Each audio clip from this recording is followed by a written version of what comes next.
Joining us now is Jonathan Gilliam, former FBI special agent and Navy SEAL. Jonathan, it's great to have you to help us break this down. Obviously, I wish we were discussing a different topic, but I think to myself about the assassination attempt in July where President Trump was actually hit and all the subsequent investigations, some of the details still to be released. And I'm saying to myself, it happened again yesterday. Did anything change with his detail, with the Secret Service, with the FBI? Because, yes, he's a former president, but he's also already had an attack on his life. Right. And you also had a new Secret Service or acting Secret Service director that came in and said that he was going to change things and fix this problem.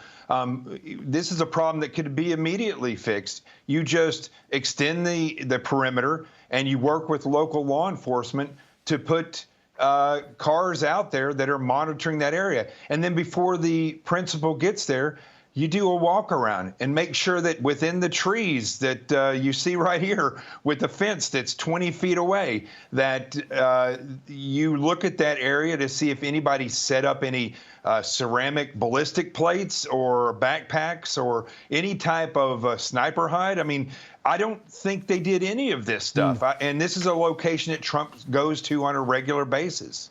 Jonathan, President Biden says that Congress needs to give the Secret Service more money. Listen to this.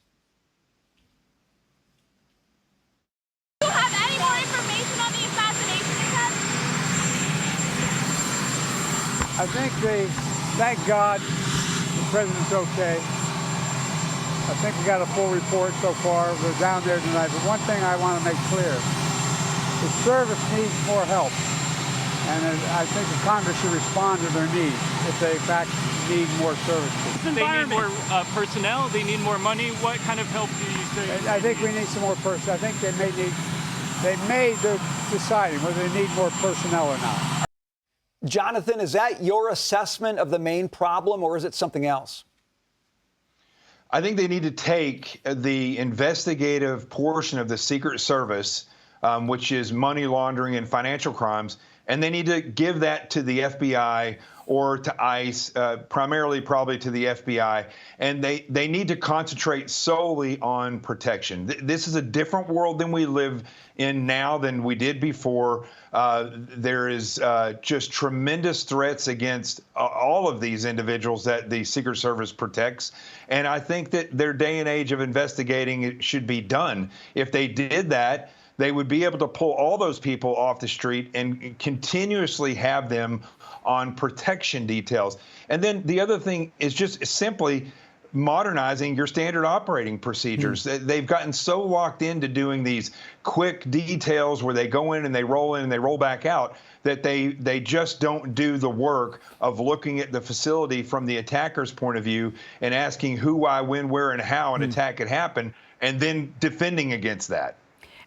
Curious, what you think about a private citizen alerting the FBI after the suspect had fled, involved in helping catch him. The governor of Florida, Ron DeSantis, says that he wants to conduct his own investigation into this. What do you make of more of these maybe private actors outside the Secret Service, outside the FBI, taking a bigger role and participating? I think first of all, the individual who saw the vehicle, that's exactly what I'm talking about. That could have been a law enforcement and should have been a law enforcement officer that caught that individual. Why do we have to rely on a civilian on a public sidewalk when you have a shooter right there? I don't understand why law enforcement isn't doing that. From the other circumstance of other agencies investigating this, I am completely comfortable with that, especially in the Miami area or this area down in Florida that falls under the Miami field office, because we know that the SAC there is an avid leftist who hates Trump and had to scrub his internet because he had things all over the internet. So I think this shows, and what's occurring here, and I'd like to see DeSantis push this further, not for political reasons, but to get some of this investigation away from the FBI. And then the last thing I'll say about that is I'd like to see the Secret Service investigated, because it's their fault that these fatal funnels are existing. And that is either from pure incompetence or nefarious reasons. And I don't know which one it is at this point, and I think that needs to be investigated from an outside source. I want to go back to the money angle because this is a money show, but even every political story has it. When you think about President Biden talking about more personnel for the Secret Service, at the end of the day, to have more personnel, you need money to be able to pay them. We are a rich country, but we give billions and billions of dollars away in foreign aid. And we also have recklessly spent over the last 3.5 years trillions of dollars here at home on programs that arguably we don't need. It's not like we don't have the money. It's the allocation of the resources, Jonathan. Right. And you also have a Secret Service that has to look for parking for hours in front of the White House. They don't have a locker room in the White House. I mean, you have an agency that's just kind of thrown in there. Secret Service agents have to pay for their own meals on Air Force One. So you see the ridiculousness of this. Now, if this was a financial company, and they were running on all cylinders, and they had everybody working in there doing exactly what they need to do, they wouldn't have to hire more people.